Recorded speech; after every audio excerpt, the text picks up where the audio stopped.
नमस्कार, स्वागत है आप सभी का टीवी 24 एक्सप्रेस बिहार पर। मैं हूं आपके साथ सपना ठाकुर। नजर डालेंगे इस वक्त की खास खबर पर।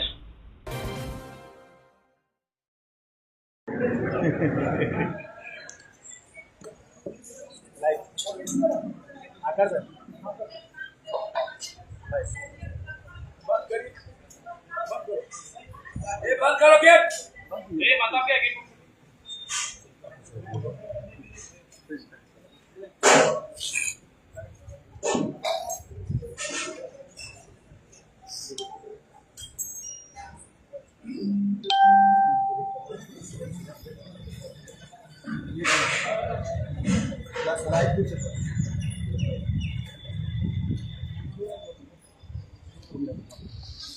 पहला मुद्दा है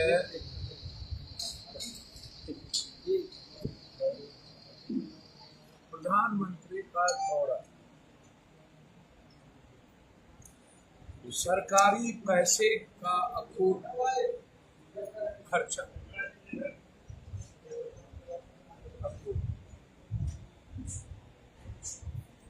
पूरा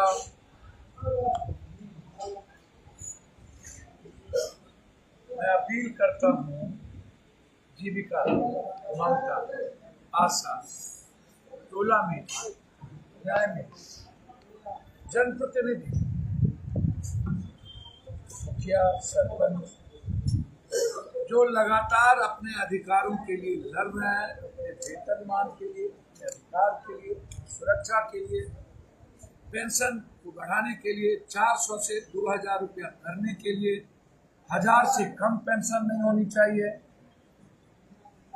मैं लगातार ये सदन में मामला उठा रहा हूँ। छात्रवृत्ति, स्कॉलर सब बंद कर दिया। स्कॉलर मैं अपील करता हूँ कि प्रधानमंत्री जी के दौरे में जो सरकारी पैसे के द्वारा बस, खाना और लाने की व्यवस्था से भीड़ दिखाने के लिए 15 दिनों से पूरे देश का कैबिनेट बैठा हुआ है। मुजफ्फरपुर, समस्तीपुर, बेतिया, कोसी सीमा से देश पर हमला हो, देश खत्म हो जाए, 56 इंच का सीना 5 इंच बन जाए। 12 सालों में 46 बार हमला हो चुके।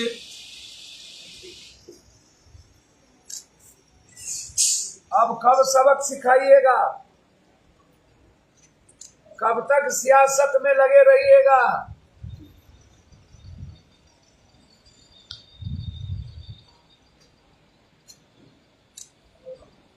हर घटना को हिंदू मुसलमान करने का प्रयास इस दुनिया में कोई भी उग्रवादी, कोई भी आतंकवादी, आप उग्रवादी को दलित और आदिवासी बना करके आप मारते हैं, आतंकवादी को आप मुसलमान। पाकिस्तान में रहने वाला कोई भी आतंकवादी पाकिस्तान को बख्शा है आज तक? हजारों बच्चों को मारा है वहां, वो तो आतंकवादी है। कोरोना से अभी तक मोदी जी, मैं आपको चैलेंज करता हूं, चैलेंज, कि आपने एक भी सेना की बहाली नहीं की। 1,80,000 सेना पद खाली है। क्या है? 1,80,000 पद खाली क्यों है? कोरोना से लेकर के आज तक कोई बहाली क्यों नहीं हुई?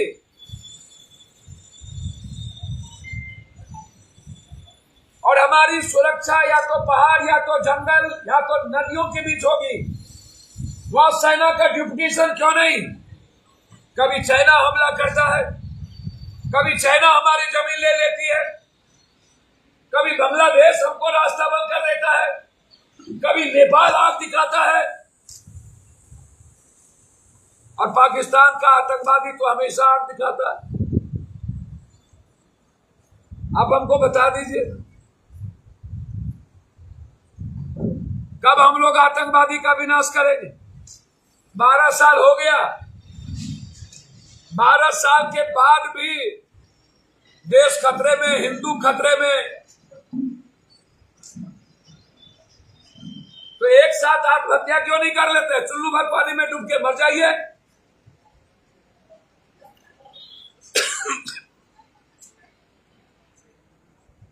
इनका 24 घंटा चुनावी मुंह, 24 घंटा चुनाव की बात करना, हर मिनट टू मिनट पैसे का इस्तेमाल करना। नित्यानंद राय, गिरिराज सिंह, सारा मिनिस्टर, ललन सिंह, संजय झा,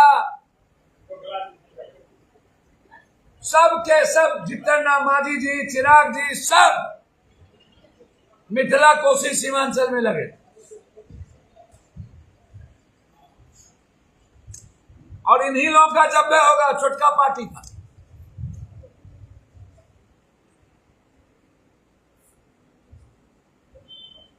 मेरा आग्रह है, इंटेलिजेंस फेल्योर, आईबी फेल्योर, हमारी सारी एजेंसी फेल्योर, और ऐसे समय में जब हमारा यात्रा चल रहा हो और उसके बाद मेरी सब कुछ फेल्योर, तो 1 मिनट भी गवर्नमेंट के पद पर पीएम और होम मिनिस्टर साहब को रहने का राइट नहीं है। रिजाइन करना चाहिए।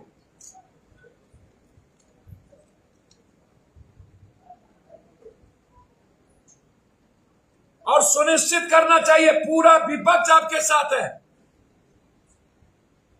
कि आतंकवादी को के पीछे कौन है, कौन लोग ये साजिश किए हैं, उसको चिन्हित कीजिए। आप आज तक पुलवामा को चिन्हित नहीं कर पाए।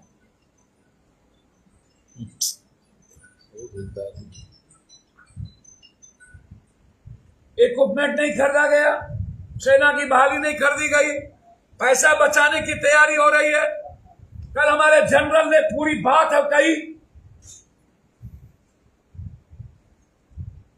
और दूसरे तरफ पूरी पैसा को बहाया जा रहा है सियासत पे।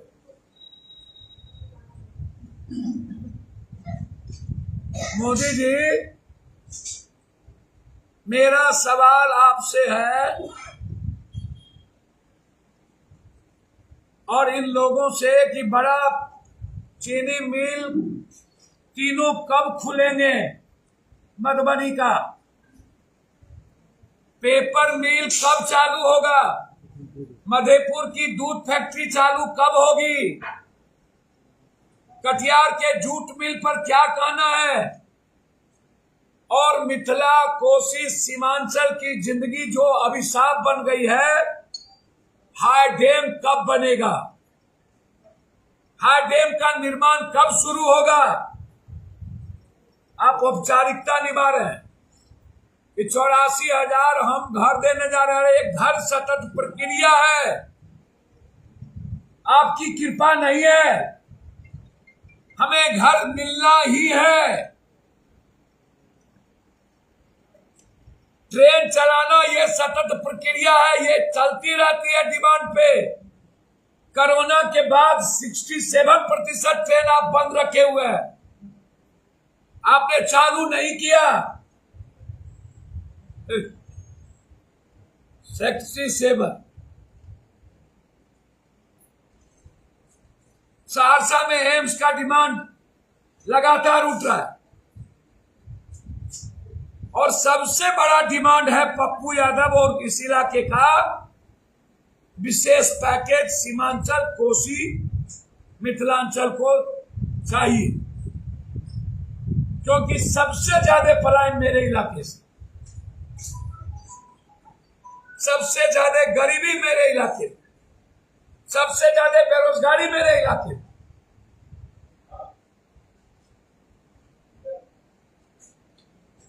लगातार लड़ रहे। दूसरा मुद्दा, मोदी जी का ये दौरा सिर्फ अपने घटक को डराने के लिए, कमजोर करने के लिए, आग दिखाने के लिए।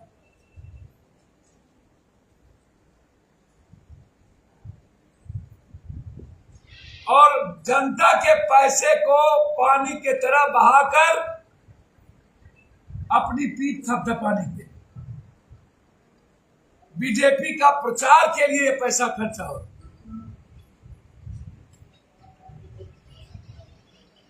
यह खर्चा वोट के लिए किया जाए, विकास के लिए नहीं।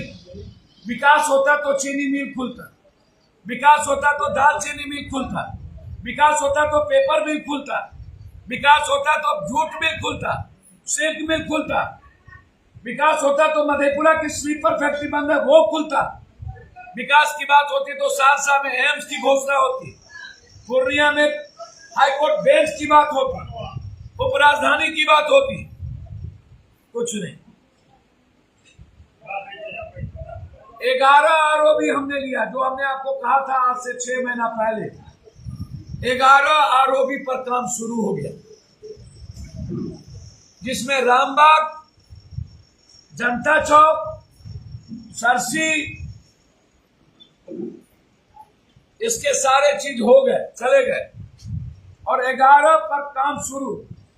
70 करोड़ के लागत से पूर्णिया कोर्ट, मैं फिर कह रहा हूं, धरती पूरब से पश्चिम हो जाए, हर कीमत पर पूर्णिया कोर्ट में गिट्टी का नहीं खुलेगा। जब तक मैं जिंदा हूं, मेरे मरने के बाद कुछ होगा। और वहां वॉशिंग पीठ का निर्माण 3 महीने के अंदर शुरू करें।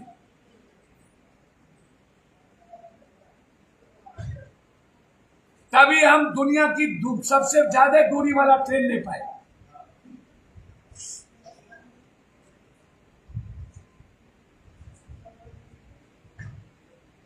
हमारी उपलब्धि है बाबा धाम से नौगछिया सिंहेश्वर, मेरी उपलब्धि है कुर्सेला, मेरी उपलब्धि है जलालगढ़ से गलगलिया। इसीलिए पूर्णिया को 11 ओवर फ्लाई, ये इतिहास में कहीं नहीं हुआ।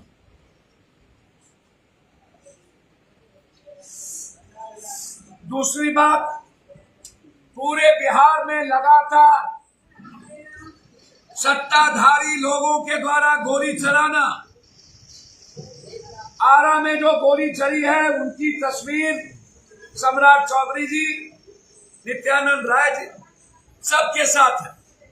मैं सम्राट चौधरी जी से जानना चाहता हूं, 3 दिन कुशवाहा की गोली मार के हत्या की गई।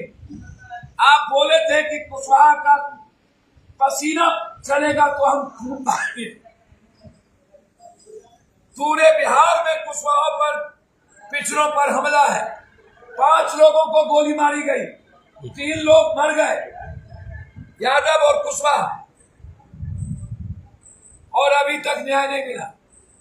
अभी तक गिरफ्तारी सामूहिक नहीं हुई। मुंगेर में बीजेपी के नेताओं के द्वारा पासवान और एक बिल्डर की हत्या।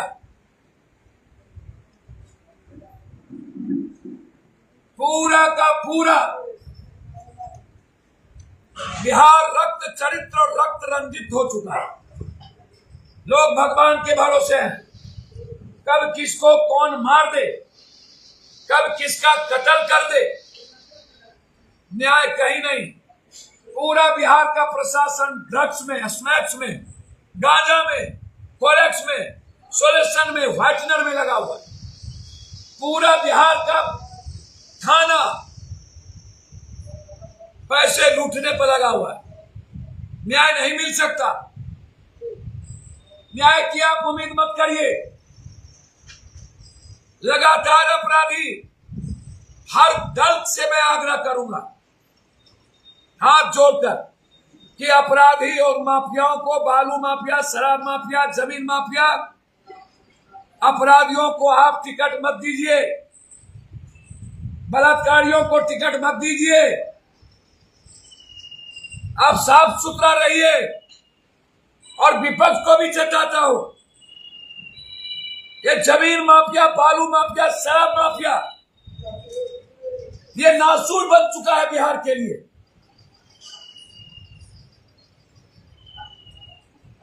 आम आदमी के लिए खतरा बन चुका है। आम आदमी की जिंदगी तबाह कर दिया है इन लोगों ने। आदिवासी का, गरीब का, सबका जमीन हड़पो।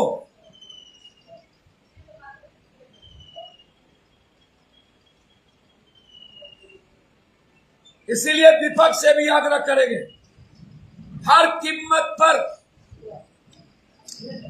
आप, चाहे कितना बड़ा ही कोई ताकतवर क्यों ना हो,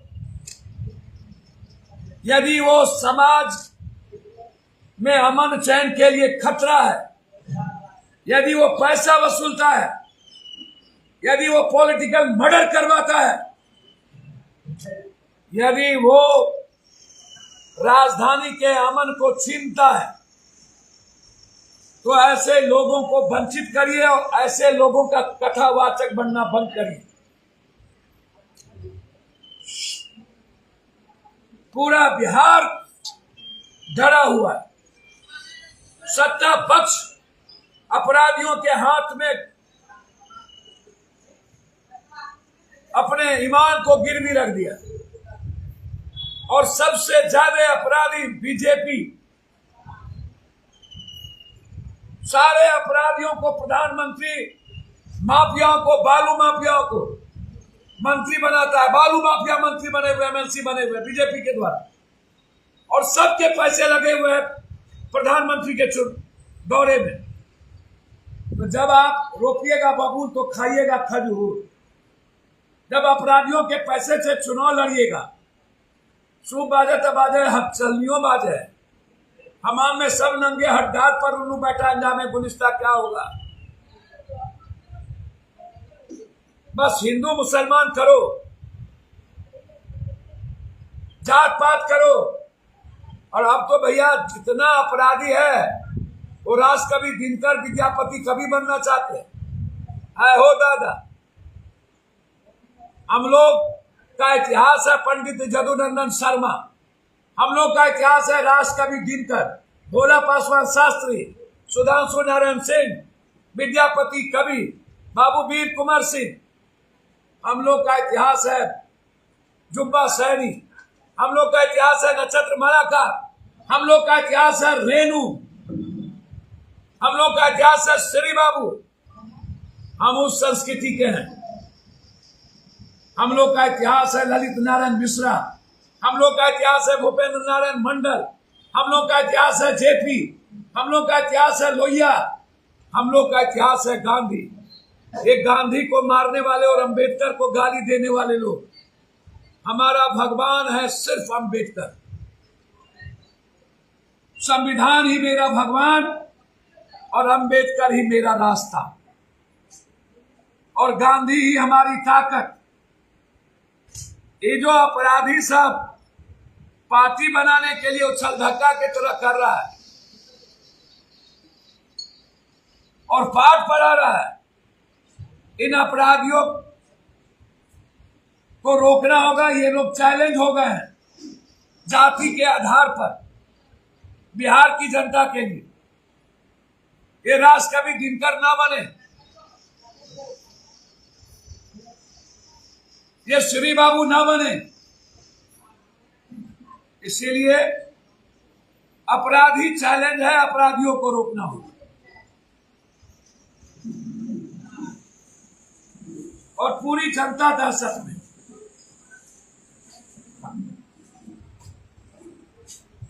धन्यवाद।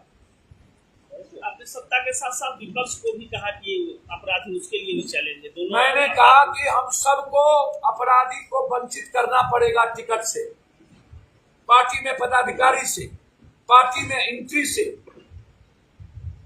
कोई भी किसी पर आरोप लगता है तो उसको टिकट से वंचित रखना होगा। अपराधियों को कोई भी दल टिकट ना दे। मैंने पहले ही आपको गिना दिया, जो पॉलिटिकल मर्डर करते हैं, जो अपने रसूख के लिए मरवाते हैं, जो वसूली करते हैं, जो बलात्कारी हैं,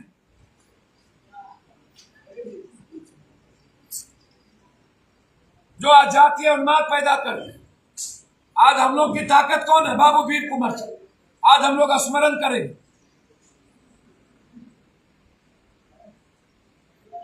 हम अन्याय के खिलाफ चले। देखिए, बाबू वीर कुंवर सिंह क्षत्रिय नहीं थे। वो इस भारत के आम आदमी की रक्षा के लिए जो लड़ता है वो सब क्षत्रिय है। क्षत्रिय पप्पू यादव भी है, जो भी लड़ेगा सब क्षत्रिय है। हमारे खून में भी क्षत्रियता है। अर्जुन लड़े क्षत्रिय थे, महाराणा प्रताप लड़े क्षत्रिय थे, शिवाजी लड़े क्षत्रिय थे, पेरियार लड़े क्षत्रिय थे, महात्मा फुले क्षत्रिय थे, ज्योतिबा फुले क्षत्रिय थे। जो भी लड़ते हैं उसका कैरेक्टर क्षत्रियता का होता है। बाबू वीर कुंवर सिंह पर गर्व है हम सबको। और एक आग्रह करेंगे, चाहे वो बाबू वीर कुंवर सिंह हो, चाहे रंगा साहब हो, हमारा इतिहास है वो, हमारी ताकत है वो। निश्चित रूप से अंतिम तक लड़े। हिस्ट्री में तोड़ मरोड़ को बोलने की जरूरत नहीं है। हर आदमी, देश का हर आदमी इतिहास के साथ खड़ा है। चाहे जिस किसी ने भी इतिहास बनाया, उसको हम जाति में परिलक्षित नहीं करेंगे। और किसी भी इतिहास पुरुष का नाम लेके किसी जाति से नफरत भी नहीं करें, गाली भी नहीं दें, उसे तबाह भी नहीं करें। ये मैं आग्रह करूं। चलिए, अब आप बताइए शिवदीप लांबे जी क्या करेंगे? भैया खूब आए, चिट्ठी के तरफ आकाश गिरेगा। चिट्ठी ब्लैक मनी को कहाँ कौन रखता है हमको क्या पता? कहाँ से ब्लैक मनी आ रहा है, कौन आ रहा है? कितना दिन ये नेपाल जाते थे, कितना अररिया में रहे, अररिया में किस किस का संबंध किससे था? हर केस सारा दहशत में था। अररिया वाले से पूछ लीजिए। चोर मचाए सो बारे पांडे लांडे चांदे कांडे नांदे।